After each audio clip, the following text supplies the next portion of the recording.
All right, all right. Welcome back to a brand new video of the Target Individual Program, Family Experience. Going to pick up my daughter. Got in the house and near her to the apartment. Again, the illegal surveillance, in-home surveillance. All right, the remote no monitoring, and the use of the call horns. Right, again to give confirmation. So, for example, as I was getting ready to go pick up my daughter, took my glasses off and put it on the dresser, and my son has these silver chains that he used on his pants loop, and stuff like that. I talk about touching metal, right? Like, for example, I'm washing the dishes. If I turn on the sink, turn off the sink has a metal handle. It's not knobs that you turn and to shut off. You just got to raise it up and put it back down. And whenever I open the faucet or close the faucet, at times they use the sirens and at times they use the horns of the vehicle, right? So they do stuff like that. All right, and at times it can be so pervasive and so intrusive, that in order for me to not have my nerve be affected by it, I usually just like after they use their sirens or their call horn, I will keep turning it off and turning on the sink until they stop. All right. So if I do it a couple times, they'll use their call horn and they'll use their look at the stalkers. All right, they do the hand signal. Look at them across the street. Look.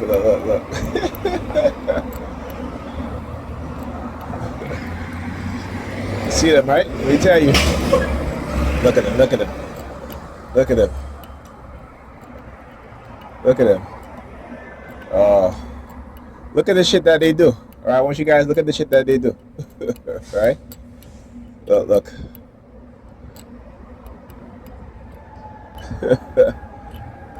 And he walks away. Yeah. Clowns. Stalkers. All right, look at them. All right? Now, if I was to do that to anybody, or you would do it to anybody, you'll be arrested. You'll be charged with stalking. But these people can get away with it because their occult leaders are in the churches and in the predator police departments, right? And I was talking to somebody and I was telling them that in 1960, in the mid 1960s, prior to the 1970s, when people talk about God speaking to them, or they spoke to God or what have you, they will be labeled with having a mental illness that is called religious delusions, right? And what most of us didn't quite understand is these religious fanatics have infiltrated psychiatry, right? And to change, to get rid of that definition of the mentally ill religious believers and their religious delusions. So they infiltrated psychiatry. You got to be careful because a lot of these people are so indoctrinated with religion, so programmed with religion, that they will do anything to make you and I believers, right? And what they don't understand is that programming in their mind, that is done with a purpose, right? Because as much as these people talk about peace and all of this shit, these are the people who are creating wars, who are creating programs to, destroy people's lives, but yet turn around and talk about peace and love. All right, that's the hypocrisy. That's the delusional mindset that they have. So they infiltrated psychiatry, and then you hear people start talking about,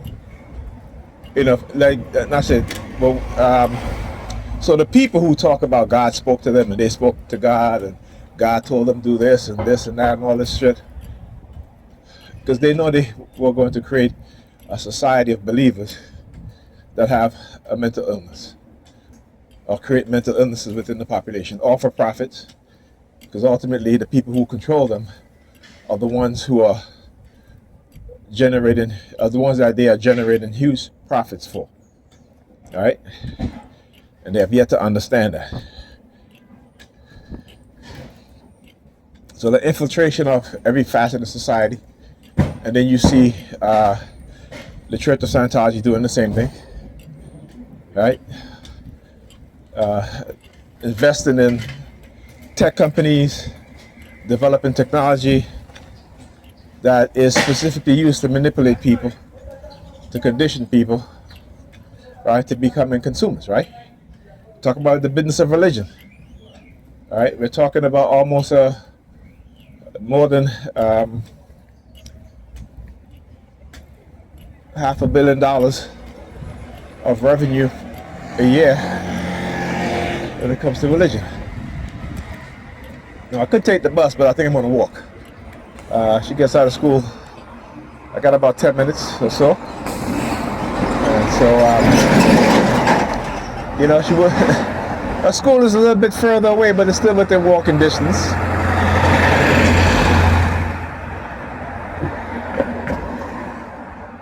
And it's about, for me, it takes me about 15 minutes. 15 to 20 minutes of leaving the house and getting there. And, it's good exercise for me, right? Unlike the 5 minutes it usually takes to get to her school, to her elementary school, which is, a block away, a block and a half away, I should say. But, anyhow, yeah, and it gives me a chance to exercise my legs, because, I need to walk. I need to walk. All right?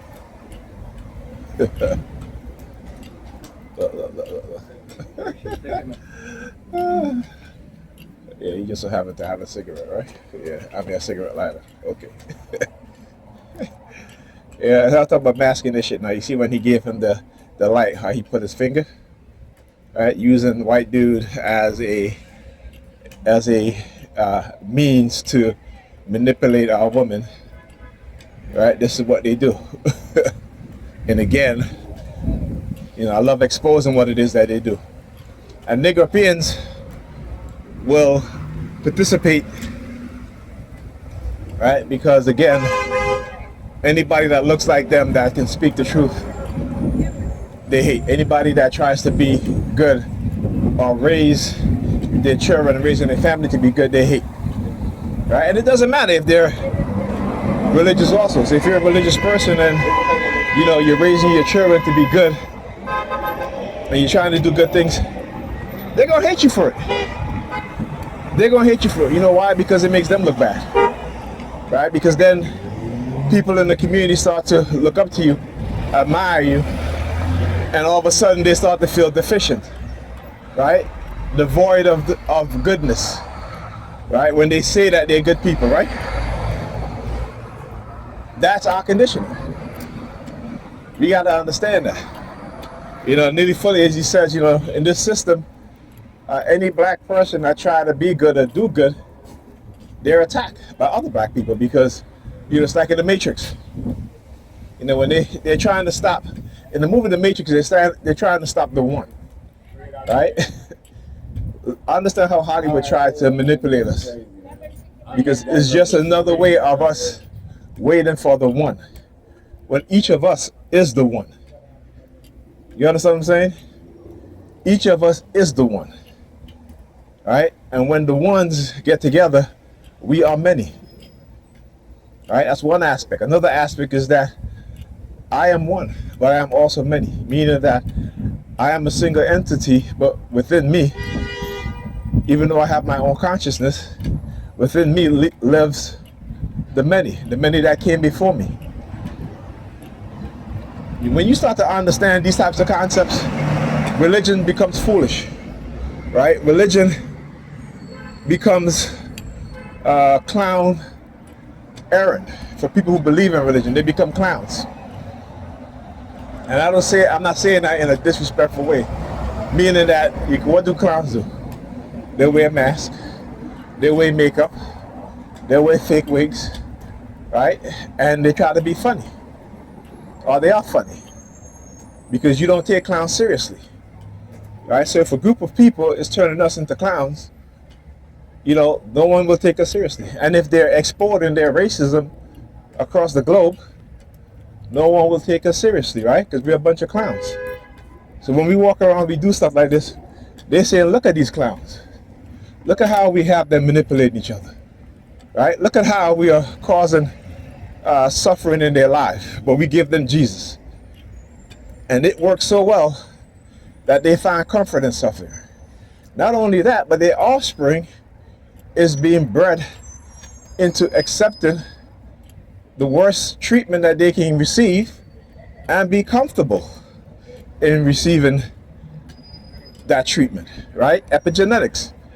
When I talk about psychology, biology, chemistry, technology, all these things are used against us and we have no idea. We have no clue because of our limited understanding, our limited knowledge. LCX 3239, right? Our limited understanding. But we think we're smart though, right? We think we're intelligent people. I should say we think we're smart people, not intelligent, right? We think we're smart people. We believe we're smart people. That's our belief system. See, when you believe that you're smart, you're not smart. Okay? You getting straight A's in school, it just means that you have become proficient in being indoctrinated. Right? And again, there's nothing wrong with that. But if you can't, and if you don't know how to separate the indoctrination from the curriculum of math, science, biology, so that when you graduate and you go to college and you get into a specific field of study, right? And then you go work for a group of people who don't respect you, who only tolerating you until they can change the system to when they don't have to tolerate you. Then you begin to see them for who they are, right? But by that time, guess what? It's too late.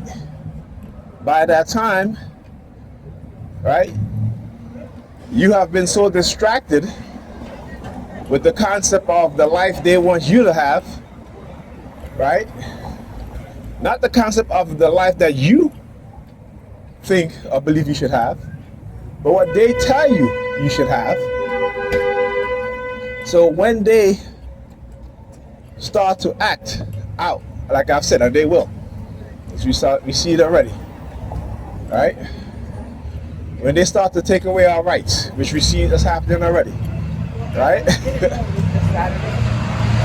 I am going to be laughing and smiling, not from pleasure, but because my people will finally get that slap in the face so that they can open up to their mind's eye, to their reality, and they will have no choice but to accept it, right? They will have no choice but to accept it, and they will have to make a decision whether I want to remain believers and continue to be oppressed, even worse, our children to be oppressed and put back into slavery, or whether I'm going to become conscious and awaken my mind to knowledge, to a new way of thinking and not believing, and therefore unite with others who look like me, who want the best for me and mine, and I want the best for them and theirs, and we want the best for each other as a people. That is when things will change. That is what things will change, but it's going to be hard at first.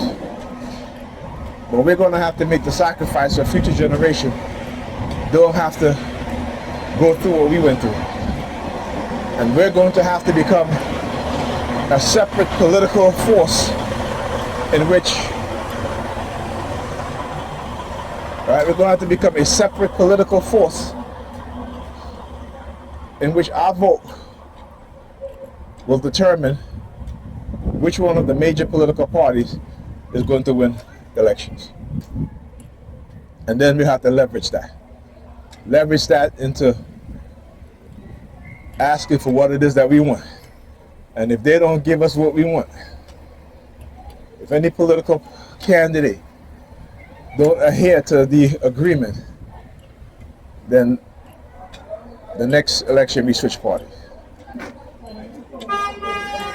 Until we build a base that's big enough to have our candidate win elections. All right? Marcus Garvey told us that. Malcolm X told us that. Dr. King told us that.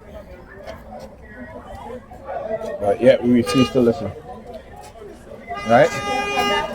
Yet we refuse to listen. Number 32. HXA2322. Alright? And yeah. Talk to you guys in the next video.